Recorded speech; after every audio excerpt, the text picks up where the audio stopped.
Bonjour et bienvenue sur les plateaux TV d'Intellienne sur le salon Solutions Linux 2012. Avec moi Alexandre Buté d'Alterway, bonjour. Bonjour. Et Vincent Mocor de Smile. Bonjour. Bonjour. Donc deux intégrateurs de logiciels libres. Alors dans un premier temps peut-être vous présenter rapidement. Alexandre, si vous voulez commencer. Alors moi je suis responsable de l'offre digitale chez Alterway, donc c'est tout ce qui concerne globalement la présence d'une marque ou d'une entreprise sur Internet. Et dans ce domaine-là, on utilise évidemment énormément de CMS, donc je connais assez bien ce marché de ce fait. D'accord, Vincent. Voilà, et moi donc après avoir travaillé plus de 10 ans dans les services production de SS2I et donc finalement chez Smile, depuis 2 ans je suis au service avant-vente de Smile, donc en charge de l'élaboration des dossiers techniques et fonctionnels pour répondre aux appels d'offres. Et donc nécessairement, voilà, c'est une phase où une part importante de notre métier, c'est de choisir le meilleur CMS pour le projet.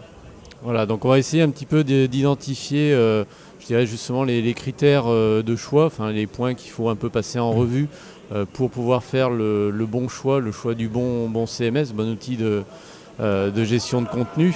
Alors on va commencer par le premier point qui est effectivement la réponse aux besoins. Par rapport à ça, quels sont les items, je dirais, qu'il faut un petit peu lister? Alors il n'y a pas forcément une liste magique dans laquelle on pourrait les piocher, et je crois qu'il y a vraiment un travail, c'est important, de réflexion et de recueil des besoins auprès des utilisateurs, auprès de tout simplement tous les services, de tous ceux qui seront concernés par le nouveau site, par le nouvel intranet.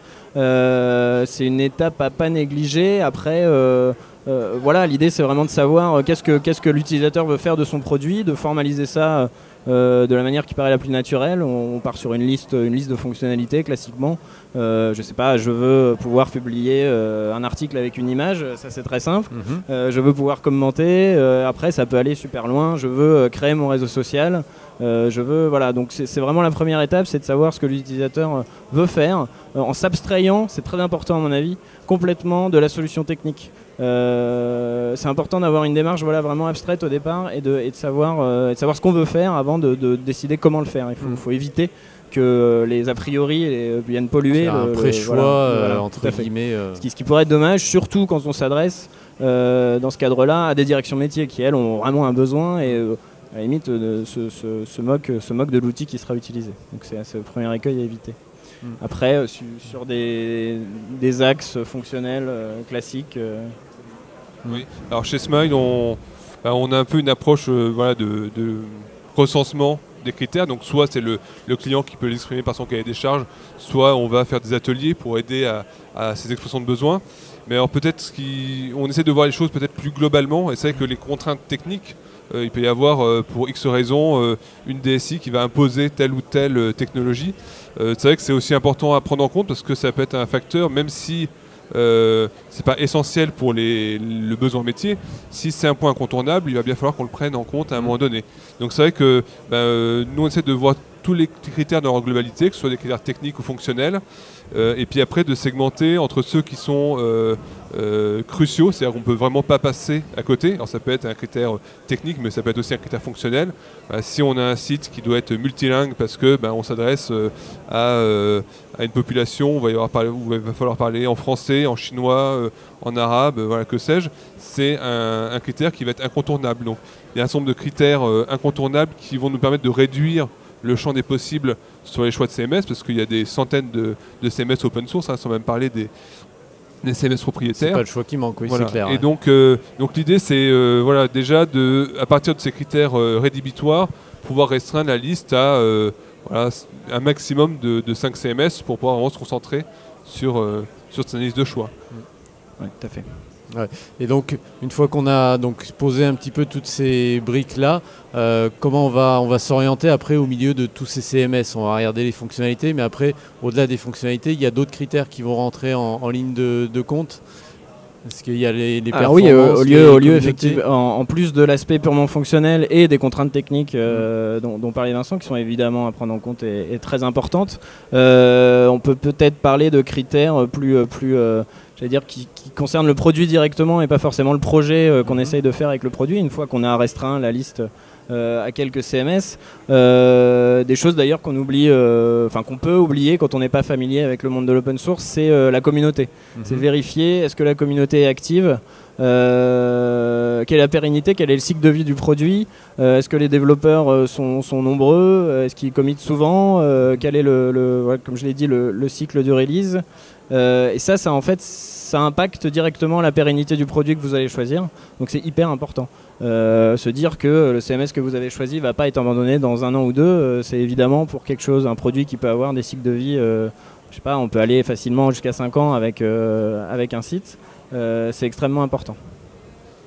Oui, c'est clair que la pérennité, c'est quelque chose que tous nos clients nous demandent, quoi. Ils veulent avoir un site qui, en termes d'évolutivité, va pouvoir, même si des refontes importantes sont à prévoir, c'est pas parce qu'il y a une refonte qu'on va vouloir forcément faire un changement technologique. Donc il faut vraiment prévoir l'avenir. Et donc c'est vrai que en dehors des critères, on a vu, il y a un peu des critères, les premiers critères sont les critères obligatoires, donc permettent de limiter le choix de CMS analysés. D'autres critères qui sont des critères purement de performance, c'est-à-dire que savoir si un CMS est plus ou moins bon sur telle fonctionnalité, et là on peut facilement faire une grille et classer les CMS. Et puis le troisième type de critères dont parlait Alexandre, c'est des critères qui vont être liés à des notions plus subjectives, ou même si elles sont objectives, en fait, l'objectivation du critère ne va pas forcément permettre de dire parce que tel CMS a une très importante communauté, c'est forcément celui qu'il faut choisir.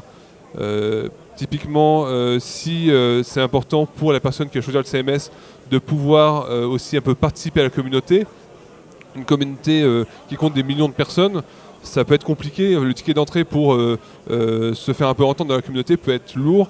Et donc des CMS avec une communauté un peu plus réduite ou locale peut aussi ne sont pas forcément à exclure parce que la communauté est plus réduite.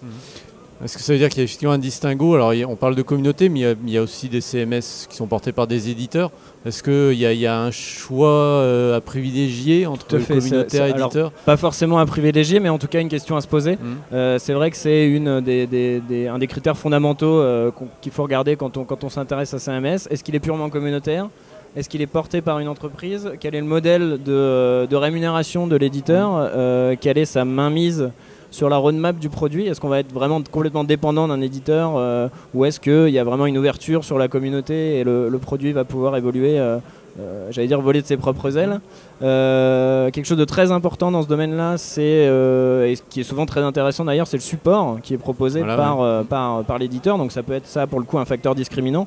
Une grosse DSI va la plupart du temps avoir besoin d'un support de niveau professionnel et va pas forcément le trouver avec des solutions purement communautaires. Alors il y a des solutions mixtes qui sont plutôt appréciables, c'est-à-dire des produits qui sont communautaires, qui sont portés par une association, mais qui ont une société qui historiquement sert d'éditeur référent. C'est le cas d'Acquia avec Drupal par exemple.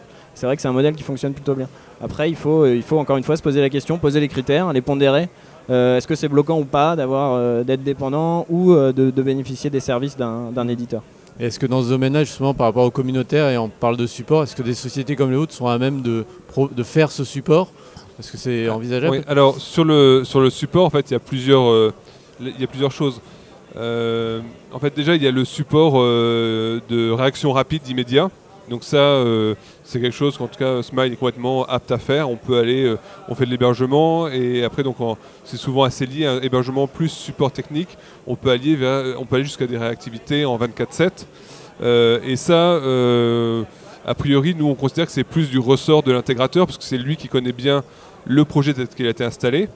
Et c'est pas forcément un éditeur ou une société qui propose du support, même si elle n'est pas éditeur de la solution, qui va pouvoir assurer ce support de réactivité immédiate.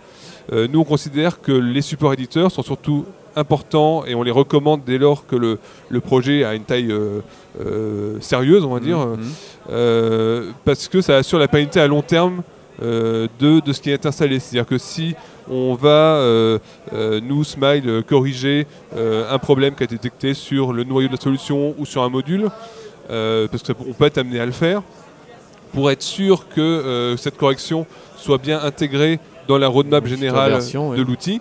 On a besoin d'un relais, que ce soit un éditeur, que ce soit un acteur puissant dans la communauté comme Acquia, parce que sinon, c'est à la prochaine montée de version, on va se retrouver confronté au même problème, on va réappliquer la même correction, on va perdre un temps fou. Et en plus, ça nous permet, en remontant via un éditeur ou via une société qui a un acteur de support fort, d'aller dans le sens de la pérennité globale du produit. Donc c'est ce qu'on aime bien faire en tant qu'acteur de l'open source. Oui, tout à fait. Cette notion de support à plusieurs niveaux, les premiers niveaux étant assurés par l'intégrateur et devant être assurés par les intégrateurs. Chez Alterway, on le fait aussi évidemment. Et un éditeur qui est là pour des besoins forts d'action sur la roadmap, de commit rapide dans le core, avec des engagements, des engagements qui sont très forts. Avoir accès à un committeur core Drupal, c'est pas tout le monde qui peut le faire, évidemment. D'accord, tout à fait.